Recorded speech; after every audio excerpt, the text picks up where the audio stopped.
कृष्ण। त्वमेव माता च पिता त्वमेव बन्धुश्च सखा त्वमेव विद्या द्रविणं त्वमेव सर्वं मम देव। श्रीमद् भगवद गीता के छठे अध्याय का महात्म्य। श्री भगवान कहते हैं, सुमुखी, अब मैं छठे अध्याय का महात्म्य बतलाता हूँ, जिसे सुनने वाले मनुष्यों के लिए मुक्ति करतलगत हो जाती है। गोदावरी नदी के तट पर प्रतिष्ठानपुर पैठण नामक एक विशाल नगर है, जहाँ मैं पिप्पलेश के नाम से विख्यात होकर रहता हूँ। उस नगर में जान श्रुति नामक एक राजा रहते थे, जो भूमंडल की प्रजा को अत्यंत प्रिय थे। उनका प्रताप मार्तंड मंडल के प्रचंड तेज के समान जान पड़ता था।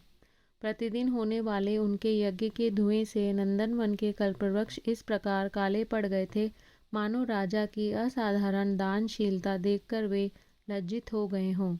उनके यज्ञ में प्राप्त पुरोडाश के रसास्वादन में सदा आसक्त होने के कारण देवता लोग कभी प्रतिष्ठानपुर को छोड़कर बाहर नहीं जाते थे। उनके दान के समय छोड़े हुए जल की धारा प्रताप रूपी तेज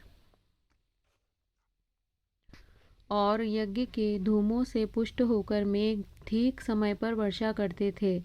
उस राजा के शासन काल में इतियों खेती में होने वाले 6 प्रकार के उपद्रवों के लिए कहीं थोड़ा भी स्थान नहीं मिलता था और अच्छी नीतियों का सर्वत्र प्रसार होता था। वे बावली, कुएं और पोखरे खुदवाने के बहाने मानो प्रतिदिन पृथ्वी के भीतर की निधियों का अवलोकन करते थे। एक समय राजा के दान, तप, यज्ञ और प्रजा पालन से संतुष्ट होकर स्वर्ग के देवता उन्हें वर देने के लिए आए। वे कमल नाल के समान उज्ज्वल हंसों का रूप धारण कर अपनी पंखें हिलाते हुए आकाश मार्ग से चलने लगे। बड़ी उतावली के साथ उड़ते हुए वे सभी हंस परस्पर बातचीत भी करते जाते थे। उनमें से भद्राक्ष आदि 2-3 हंस वेग से उड़कर आगे निकल गए। तब पीछे वाले हंसों ने आगे जाने वालों को संबोधित करके कहा, अरे भाई भद्राक्ष, तुम लोग वेग से चलकर आगे क्यों हो गए?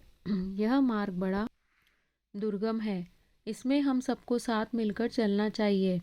क्या तुम्हें दिखाई नहीं देता? यह सामने ही पुण्य मूर्ति महाराज जानश्रुति का तेज पुंज अत्यंत स्पष्ट रूप से प्रकाशमान हो रहा है। उस तेज से भस्म होने की आशंका है, अतः सावधान होकर चलना चाहिए। पीछे वाले हंसों के ये वचन सुनकर आगे वाले हंस हंस पड़े और उच्च स्वर से उनकी बातों की अवहेलना करते हुए बोले, अरे भाई, क्या इस राजा जानश्रुति का तेज ब्रह्मवादी महात्मा रेख के तेज से भी अधिक तीव्र है? हंसों की ये बातें सुनकर राजा जानश्रुति अपने ऊंचे महल की छत से उतर गए और सुखपूर्वक आसन पर विराजमान हो अपने सारथियों को बुलाकर बोले, जाओ महात्मा रेख को यहाँ ले आओ। राजा का यह अमृत के समान वचन सुनकर यह मह नामक सारथी प्रसन्नता प्रकट करता हुआ नगर से बाहर निकला।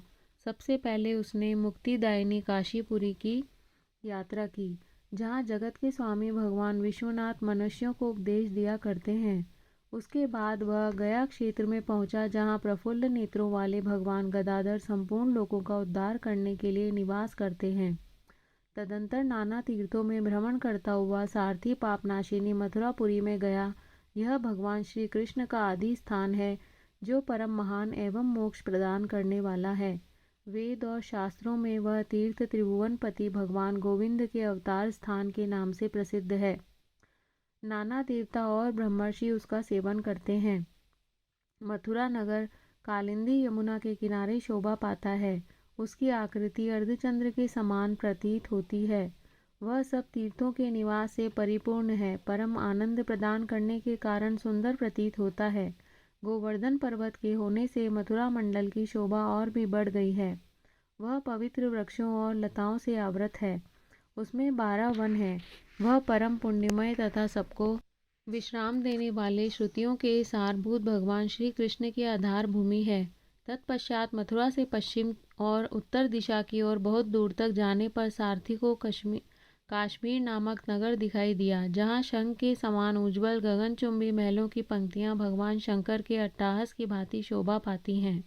जहाँ ब्राह्मणों के शास्त्रीय आलाप सुनकर मूक मनुष्य भी सुंदर वाणी और पदों का उच्चारण करते हुए देवता के समान हो जाते हैं।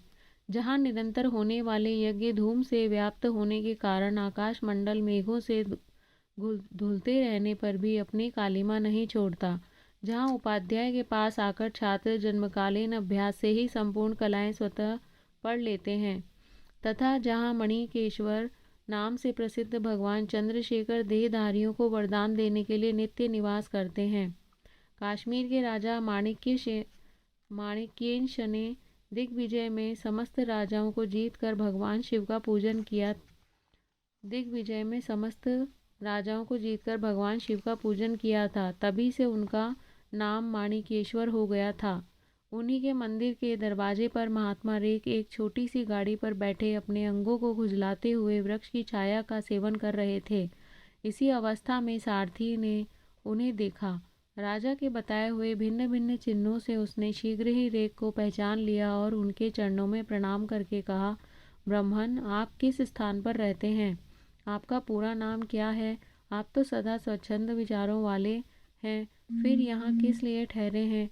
इस समय आपका क्या करने का विचार है? सारथी के ये वचन सुनकर परम आनंद में निमग्न महात्मा रेख ने कुछ सोचकर उनसे कहा, यद्यपि हम पूर्ण काम हैं, हमें किसी वस्तु की आवश्यकता नहीं है, तथापि कोई भी हमारी मनोवृत्ति के अनुसार परिचर्या कर सकता है। रेख के हार्दिक अभिप्राय को आदरपूर्वक ग्रहण करके सारथी धीरे से राजा के पास चल दिया। वहां पहुंचकर राजा को प्रणाम करके उसने हाथ जोड़कर सारा समाचार निवेदन किया। उस समय स्वामी के दर्शन से उसके मन में बड़ी प्रसन्नता थी। सारथी के वचन सुनकर राजा के नेत्र आश्चर्य से चकित हो उठे। उनके हृदय में रेख का सत्कार करने की श्रद्धा जागृत हुई। उन्होंने 2 खच्चरियों से जुती हुई एक गाड़ी लेकर यात्रा की, साथ ही मोती के हार, अच्छे अच्छे वस्त्र और एक सहस्त्र गोएं भी ले ली। काश्मीर मंडल में महात्मा रेख जहाँ रहते थे, उस स्थान पर पहुंचकर राजा ने सारी वस्तुएं उनके आगे निवेदन कर दी और पृथ्वी पर पड़कर साष्टांग प्रणाम किया। महात्मा रेख अत्यंत भक्ति के साथ चरणों में पड़े हुए राजा जान श्रुति पर कुपित हो उठे और बोले, रे शूद्र, तू दुष्ट राजा है, क्या तू मेरा वृतांत नहीं जानता? यह खच्चरियों से जुती हुई अपनी ऊंची गाड़ी ले जा, ये वस्त्र, ये मोतियों के हार और ये दूध देने वाली गोएं भी स्वयं ही ले जा।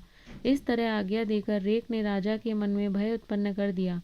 तब राजा ने शाप के भय से महात्मा रेख के दोनों चरण पकड़ लिए और भक्तिपूर्वक कहा, ब्राह्मण, मुझ पर प्रसन्न होइए। भगवान, आप में यह अद्भुत महात्मा कैसे आया? प्रसन्न होकर मुझे ठीक ठीक बतलाइए। रेख ने कहा, राजन, मैं प्रतिदिन गीता के 6ठे अध्याय का जप करता हूँ। इसी से मेरी तेजो राशि देवताओं के लिए भी दुस्सह है। तदंतर परम बुद्धिमान राजा जानश्रुति ने यत्नपूर्वक महात्मा रेख से गीता के 6ठे अध्याय का अभ्यास किया।